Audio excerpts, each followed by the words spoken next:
కొట్లాడుతున్నందుకు Maoist నాయకత్వాన్ని కూడా అభినందించేటువంటి కార్యక్రమాన్ని చేపట్టింది. అందులో భాగంగానే ఒకనాడు వాళ్ళ కేంద్ర కమిటీ కార్యదర్శి అయినటువంటి నమ్మాల కేశవరావుని నిన్న యజమాని రేపు మరి ఇంకెంతమందిని చెప్తారో అర్థం కానటువంటి పరిస్థితి ఉన్నది.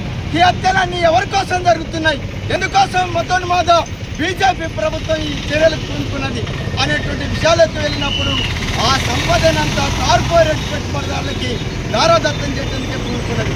అలాగే అమిత్ షా కానీ మోడీ గవర్నమెంట్ కానీ ప్రకటిస్తున్నది మార్చి 2026 నాటికల్లా మావోయిస్టుల్ని అంతమందిస్తాను, విప్లవకారులని నిర్మూలిస్తానని చెప్పి ఈ ప్రభుత్వం ప్రకటిస్తున్నది. రాజ్యాంగ విరుద్ధంగా ప్రకటిస్తున్నది. ఎందుకు ఇలా ప్రకటిస్తున్నది అనేటువంటిది అంటే కార్పొరేట్ పెట్టుబడిదారుల తరఫున నిలబడ్డది కాబట్టి, దోపిడీదారుల తరఫున నిలబడ్డది కాబట్టి ఇట్లాంటి చర్యలకి, ఇట్లాంటి రాజ్యాంగ విరుద్ధమైనటువంటి మాటలకి, ఈ పద్ధతులకి పూనుకున్నది.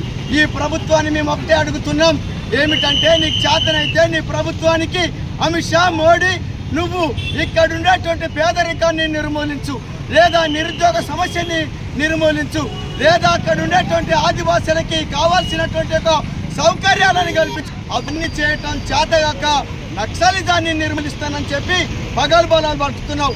ఒకటే చెప్పదలుచుకున్నాం, మేము ఇక్కడ నీ తరం కాదు, నీ ఎవ్వతరం కాదు అని చెప్పి హెచ్చరిస్తున్నాం.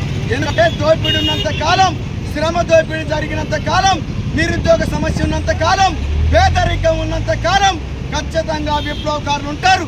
ఈ ఎర్ర జెండా ఉంటుంది. ఈ ఎర్ర జెండాతోటి విప్లవకారులతోటి పెట్టుకున్నటువంటి గత ప్రభుత్వాలు, పాలకులంతా కాలగర్భంలో కలిసిపోయారు.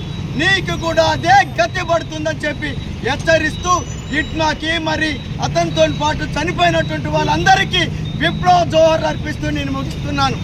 ఇప్పుడు